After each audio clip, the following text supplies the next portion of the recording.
Hello and welcome to another podcast by The Content. I'm proud to say we are joined with a footballing legend. Having played for Leicester City, Everton and his beloved West Ham, he has also represented his country. It is, of course, former Premier League striker, Mr. Tony Cottee. Tony, a huge thank you firstly for coming on. I hope you're well, and I don't think it would be appropriate to start anywhere else other than West Ham. You scored on your debut. How did that feel at 17 years old? Hi, Anil. Yes, a pleasure to be on. Well, first and foremost, I don't think we've got enough time for me to explain what it felt like as a 17-year-old. It was every schoolboy's dream for me, because first and foremost, I'm an absolute mad West Ham fan. I think most people know that about me. And it wasn't a case of being a player and becoming a fan. It was very much a fan who became a player. So, to go from within the space of 18 months, like I sort of left school at 15 and within 18 months, I've gone from watching my heroes like Phil Parkes, Trevor Brooking, Billy Bonds, great players. And all of a sudden I was training with these guys. And then within 18 months, I was making my debut, scoring against Tottenham and beating Tottenham 3-0, which are West Ham's great local rivals when they're in the Premier League. So, I better stop there because I think I'll just go on and on. You won't get any other questions in, but it was very much a dream debut for me. It's clear for everyone to see you've got an incredible relationship with the club. But very quickly, before we get into a little bit more about West Ham, what I wanted to touch upon is your move to Everton, which at the time was the most expensive British player at the time, although it didn't last too long. I think it was only until a month later, Ian Rush surpassed that. But at that specific time, did you feel any added pressure because of the money? Because I speak a lot about this in terms of price tag. And as you potentially may be able to tell, I'm a Man United fan. And Harry Maguire comes to mind because I personally believe he's a quality centre-half. He's very, very able, but sometimes I feel he will always be judged by that price tag and he'll always have to carry that price tag on his shoulders.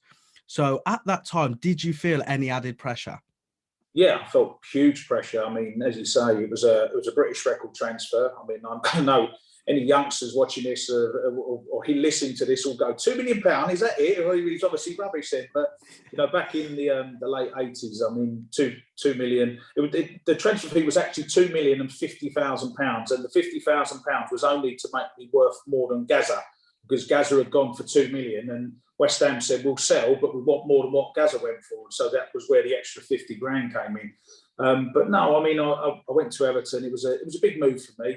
It was a difficult move because, as I've already said, I'm West Ham through and through. I didn't really want to leave the club, but I just felt that from a professional point of view, it was the right thing to do. And then, of course, when I arrived at Everton, who were a big club, we talk about the big 6 clubs now, and Everton were very much one of the big 5 clubs back in the late 80s. They'd had a great run of European and domestic success in the mid-80s. And when I joined, the challenge was to move them on and win trophies again. So there was huge pressure on. I felt that every time I did something, or if I scored a goal, it was, the £2 million man scored, or if I missed a goal, it was the £2 million man.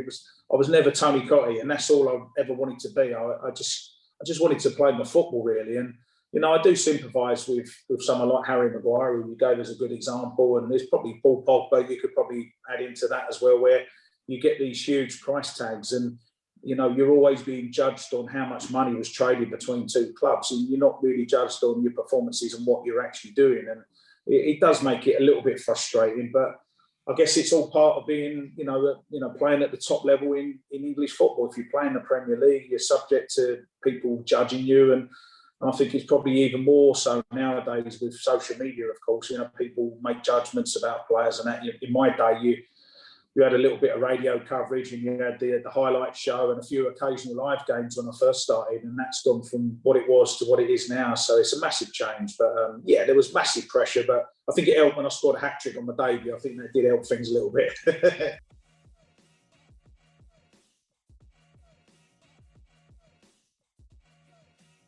And if we take it back to obviously West Ham, as I said we would, the highest finish in the club's history was 3rd. which was in 1986. Do you remember who the young player of the season was that season?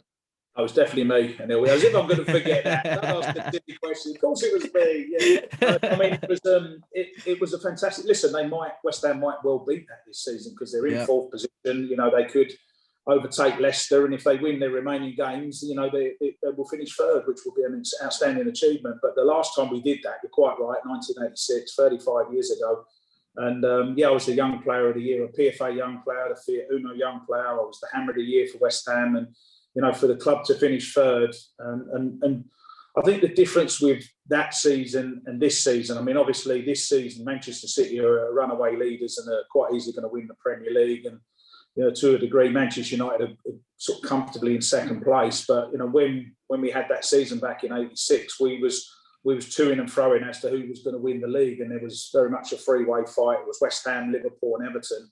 And in the end, Liverpool won the league, and there was only 4 points between the three teams at the top of the league. And I think we got the highest ever points tally for a team finishing third as well. So it was an incredible season. And we, right up until the last but one game of the season, we had a chance of winning the league. So it's obviously different because this year, West Ham can't win the league because of Man City, but it's still been a great season. But yeah, I mean, Young Player of the Year was great, especially when it's the PFA one, because it's your fellow pros that vote for you. And whether it's the Young Player of the Year or the Player of the Year, it means a lot to you when your fellow professionals vote for you and say that basically you've been the best young player this year, which it was fantastic for me personally.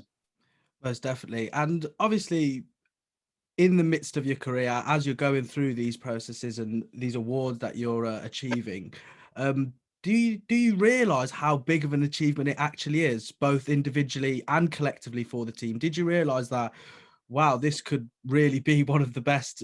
It ended up being the best up until now, finish for West Ham. So did you understand how big it was at the time, or was it just sort of the old cliche, just take each game as it comes and we'll see where we end up? Well, I think I was a little bit different because I was the passionate fan, and I knew in the club's history, I knew that even with the World Cup winners, that West Ham had Bobby Moore, Jeff Hurst, Martin Peters, as we all know, back in the 60s. They then had Trevor Brooking, Billy Bonds and Frank Lampard, all in the same team with the World Cup winners. And, to have six fantastic players like that, and the highest the club had ever finished was sixth. They'd never finished above sixth position. They'd won FA Cup in 64, in 75, in 1980. They'd got to the League Cup finals. I knew all that history, but I knew that the club had never finished higher than sixth position. So for me as a fan, the challenge was to finish fifth or above, really. And I just naturally thought that, we're going to challenge for the title the following season. Of course, it never panned out like that, unfortunately.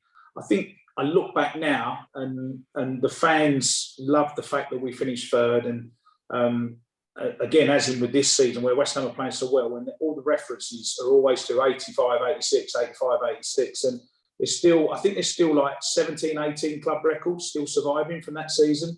So it puts it in perspective how good a season that one was. And, I don't think we realised at the time. We enjoyed ourselves and we had good fun. We had a great camaraderie, great team spirit. But I think you look back now and you think, wow, it was special times, and you can't replace that in your life. When you retire as a footballer, you can't ever go and find an 85, 86 season. It's very difficult to replace that, which is one of the things I do miss about not playing football, obviously. Of course, that season in particular is one that stands out massively. But another season that stands out on a monumental scale is the 92-93 season, which is, of course, the season which saw Division 1 turn into the Premier League. Of course, now we understand the magnitude of that switch. But at the time, did you understand how big of an impact it would have, not only on English football, but global sport? I think we knew we were going into an era of change, and I think we needed the change without a doubt. I mean, if you look back to the 70s and the 80s, were great times to be a fan and to watch and play football. But when I say it was great times, I felt the football was good and everything, but obviously you had the hooliganism problem that was very rife in the 70s and the 80s. And something quite simply had to be done. We had all the tragedy of Hillsborough, we had the Bradford fire, we had riots, we had all sorts of things going on in the 80s. And, football was becoming not a nice place to go to towards the end of the 80s. Something had to be done. So, You know, they had to go from standing to all seaters. That was a part of the process. And I think when the noises came about the Premier League, I think partly it was due to the fact that the players were, you know, myself included, we was moaning that we wasn't getting paid the amount of money that we should have been getting paid. You know, listen, in perspective, and compared to your man who's working at Ford's and doing an honest day's work, and of course we was getting well paid. I'm not silly enough to say that we wasn't, but in relation to perhaps arguing about what maybe tennis players or motor racing drivers, golfers, whatever, they was getting relatively big money, and the footballers, although it's a team sport, we didn't feel we was getting paid because there was a lot of money coming into the game, but it wasn't filtering down to the players. So they made the changes, and you know, when they did, I felt, yes, it's going to make a difference, but I can't. Listen, I'm not going to lie to you. I'm not going to say in 1992 I thought, oh, here we go, look, you know, there's going to be a player getting 100, 200 grand a week. You know, no one ever thought that in their wildest dreams. I think the players felt that it would be good for the players, and the players ultimately would get pay rises, which we all did. But you know, I missed out on the big money. My money was sort of going that way when the Premier League money was going that way, because I just simply played in the wrong era, and you can't really do anything about that. But you know, I don't think, you know, I was there when the changes happened, and yeah, you had all the Razzmatazz and the Sky Sports, etc., and all that, and I don't think anyone realised what was going to be happening and what would happen over the next 25, 30 years.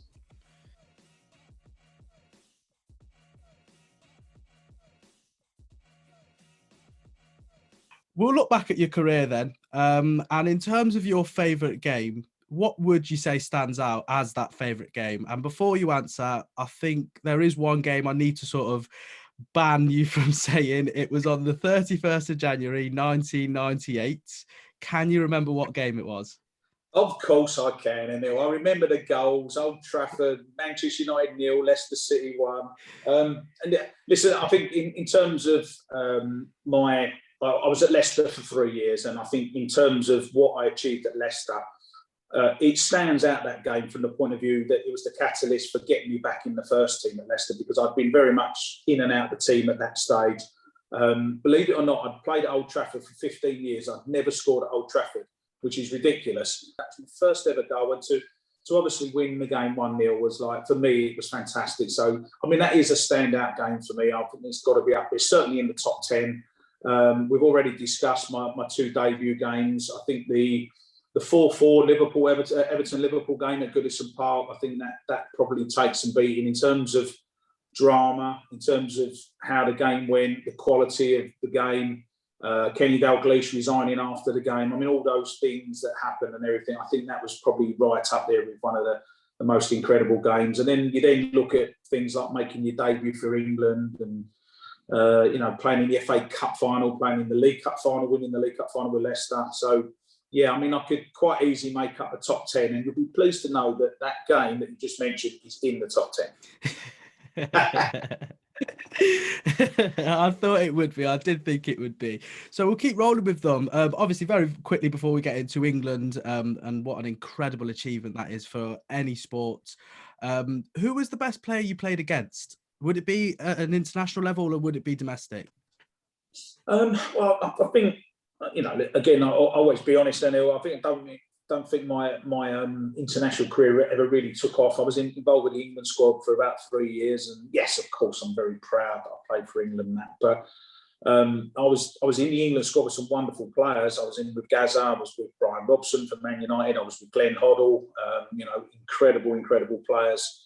But I don't know. I think the Liverpool centre-half pairing, Hansen and Lawrence, I played against them in their pomp in 83, 84, around about that time, and they was fantastic defenders. I think the Arsenal back four, the famous back four, Dixon, Adams, Keown, Steve Bold, Winterburn, back four, back five, you know, that was a really tough team to play against. But I always say that my toughest opponent probably, and I'm not saying this because it's just you interviewing me, but Paul McGrath for Man United, I would say, was probably one of the toughest players I played against. He was a fantastic player. I mean, I know he played for Aston Villa as well, but when I played against him, he was really in his pomp at Manchester United. He was a fantastic player, really tough to play against, very, very quick, read the game. And, Yeah, I didn't.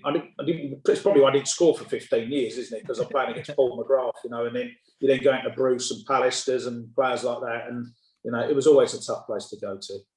So when you do come up against players like this, obviously you do your research, you know already what you're going into.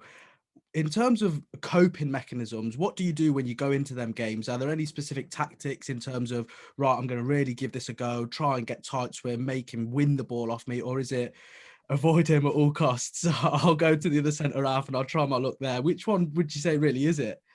I think it's a mixture of both, to be honest with you. I mean, again, you've got to remember that when I played in the 80s and the 90s, it was always as a partnership. I mean, nowadays, as you well know, following football, a lot of it is a man up on his own, or a false number 9, or a number 10 playing behind a centre forward. There's always different sort of stuff going on nowadays. But back in the 80s and 90s, you had 2 front men.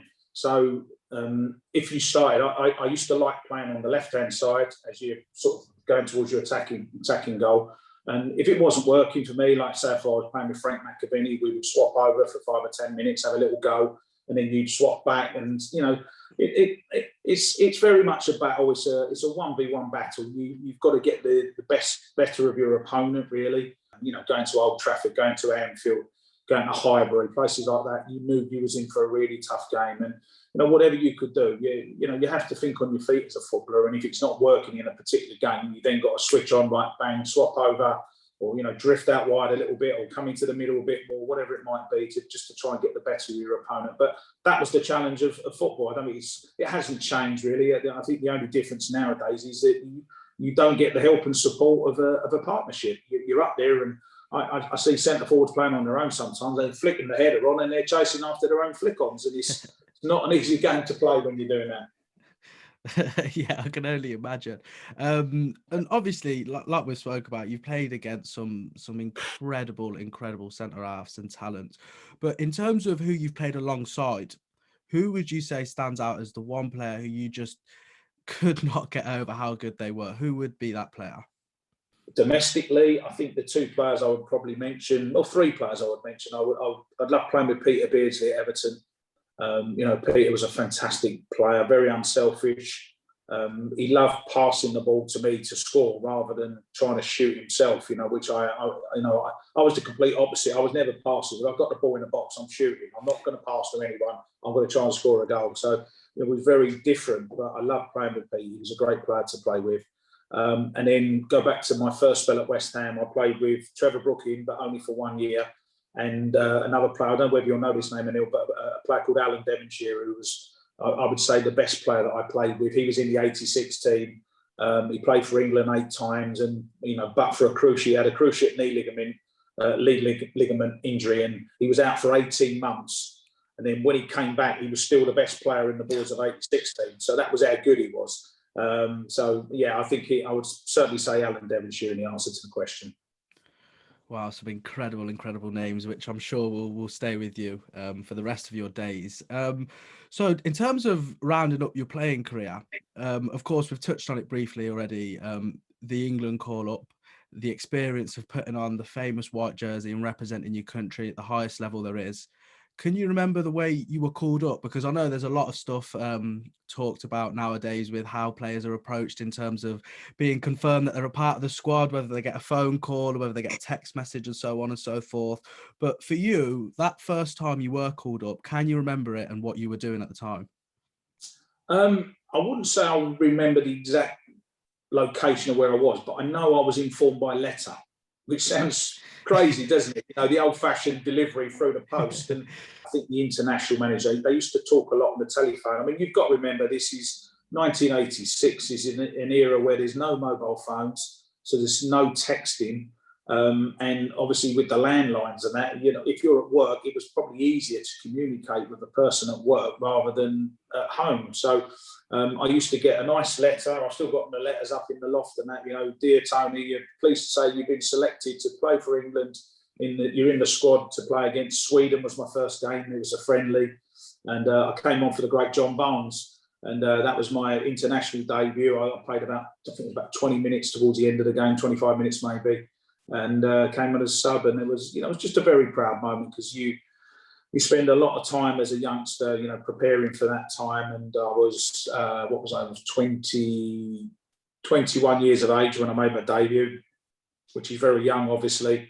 But before then, I'd been working probably best part of 15 years to get into a position where I'm good enough and able enough to play for England. So it was a really, really proud moment. And once you've made that first appearance, they can't take that away from you, even if you don't ever play for England again.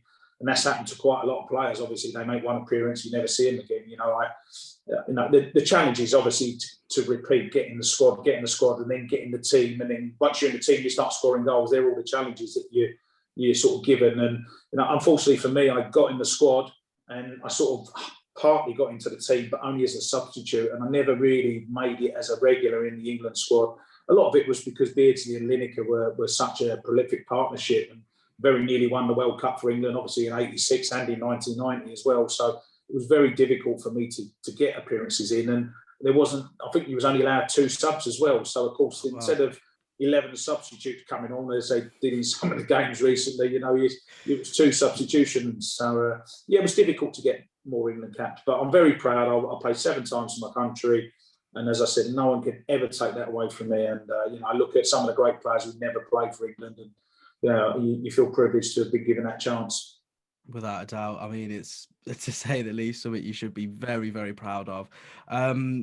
In terms of obviously beyond your career, what I really wanted to talk about is obviously, look, we've spoke about it already in terms of the amount of money footballers get and so on. And a lot of people from the outside looking in won't understand, but if you were to retire at, let's even say 40, that is an incredible career. At 40 years old, to say whatever career you have, to pack it all in and that's it really, it can almost feel a bit as if like you've just left school again. It's like, where do I go from here? What do I do? Because all you've ever known is football, playing week in, week out, and then to go on to whatever else. And you decided to take a switch to punditry. Which you do brilliantly, if I do say so myself, for Sky. But was it always something that did interest you, or was it something that you had to think about potentially after you've hung your boots up? I think most footballers are guilty of what I did, really.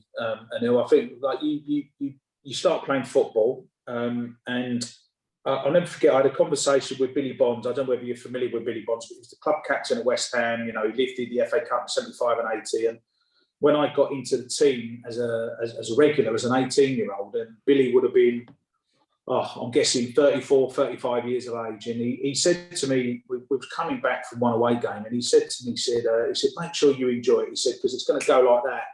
And I looked at him, I went, Bill, I said, I'm only 18. He said, Tony, he said, I'm telling you, he said, I remember saying exactly the same thing. He said, I blinked and I was 35 years old. Wow. And you know what happened? I blinked and I was 35 years old. And it's amazing because it goes so quick and you don't have time, because it's training, playing, resting, preparing mentally. It's tough mentally. And yeah, of course, players get a lot of money, but I didn't really think about what I wanted to do. I always wanted to be a manager. I think that's what I wanted to be. I had a very, very small spell at the end of my career when I was player manager at Barnet. And listen, managing is hard enough. Player managing was just horrific. It really was tough. I wish I hadn't done it in a way, but I'm also very proud to say that I have tasted what it's like to be a manager, so I get it a little bit. And of course, it didn't work out for me. I was only in that job for about 5 months, and then all of a sudden, as I said, I blinked and I was 36 years of age. I announced my retirement. I think I was physically and mentally shattered. I couldn't run anymore. My brain was scrambled.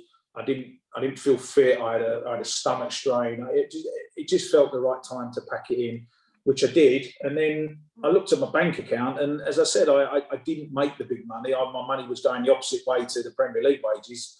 And I looked at my money and I thought, wow, I've got about 9 months worth of money left here, because I had a mortgage, I've got 3 kids at private school, and you want to live and everything. And I thought, you know what, I actually got to think about what I want to do here. And I sort of stumbled into Sky Sports. Sky never came after me. I actually made a couple of phone calls, and I said to them, because I'd always enjoyed the interviews after the game and doing a press conference, and I'd always, I wouldn't say I was interested in it, but I always enjoyed it. You know, some players, it's boring. They don't want to do it. And you can see when they're interviewed, all they're thinking is, hurry up, I want to finish this interview, you know. But I actually quite enjoyed that part of it. And I spoke to Sky. I said, look, can I come and get involved? And they said, well, you've got to do a pundit role for the Copa America, it was called. This was in 2001, 20 years ago. And the show was on at 12 o'clock. The kickoff was at 12:30 in the morning and 3 o'clock in the morning. And of course, like, no one's watching, which was great for me because I could make all my mistakes and everything and learn. And while I was doing that show, I got introduced to the producer of Soccer Saturday. And he said to me, he said, look, I'll get you on the show one week. He said, if you're good, he said, I'll get you on again. He said, if you're rubbish, I won't use you again. That's exactly what he said. And I went, okay. So he got me on the show, and then I've done the show, and then I was on again, and I was on again. And it just, all of a sudden, it snowballed, and I was sort of pretty much a part of the team. And, you know, I've been on Sky Sports now for 20 years. So, you know, it's been incredible fun, you know, really, really good. And it hasn't replaced football, but it's helped. I think any player, if you talk to any player that you can get on your podcast or your Zoom calls or whatever, if you talk to any ex-player, you can't replace what you had as a footballer. And you can try and you can search and go around the world and do whatever you want, but it is very, very difficult to replace it. But I think with my Sky and my punditry, I think I've sort of nearly got there.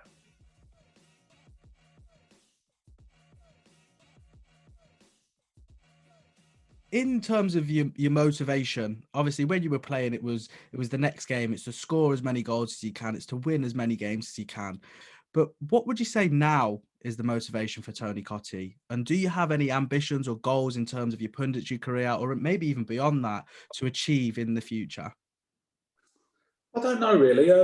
I think what is the motivation for me? I think if I was given an opportunity to go back into professional football, not as a player, obviously, because I'm too old, but, you know, in some sort of role, I don't know what that would be. It won't be as a manager, but there's other sort of jobs and roles that you can perform at the club. You know, I still work for West Ham, my club. I still do some media work for them. I work for Leicester as well. I'm doing some media work for Leicester tonight. So still involved with those two clubs. Everton occasionally, but, you know, where I live in Southend in Essex, and, you know, Merseyside, it couldn't be any further away from me if I tried, I don't think. So it's not easy to work for them. But I don't know. I mean, if you'd have said to me in 2001, I'm going to be on Sky for 20 years, I probably would have laughed at you. But I've been on Sky for 20 years, and, you know, I don't know. I think, you know, whether I'm going to be on Sky next season or in 5 seasons' time, I don't think anyone knows. I think that's the beauty of life in a way, really, isn't it? That none of us really know what's going to happen, you know, what's round the corner, you know, what your next job is, what your next amount of money is going to be, or whatever. I think, you know, people do have lives, obviously, where it's, you know, a bit more sort of guaranteed, and, you know, but I've never really had that sort of job as a footballer. You never knew what was going to happen as a footballer. Like, you know, in other words, every game's different. It's not like it's doing the same thing. It's not repeat. There was always something different. And I think with my life at the moment, there's always something different going on. There's always different challenges. I get involved with all sorts of things. I've been in films. You know, I've been involved with songs. I've been involved. The list is endless of stuff that I've done. But, you know, I just try and enjoy myself, really. To be honest, you know, I'm 55 years of age now, and, you know, without wishing my life away, you know, I'm sort of what you would call middle age, I suppose. You know, even slightly older than middle age. I don't know. You know, when I was younger, if someone was 55, you think, God, I ain't got long left. You know, but nowadays it's obviously changed a little bit, isn't it? And people are living longer. So I'd like to think I've got a nice few years ahead of me, but I don't know. I really don't know. I'm enjoying what I'm doing, and we'll see where it takes me. Yeah, I think that's the beauty of life, isn't it? The fear of the unknown. Yeah, of course. I don't think, as we started this podcast, it would have been appropriate to start anywhere else besides West Ham, and I don't think it would be appropriate if we finished anywhere else besides West Ham.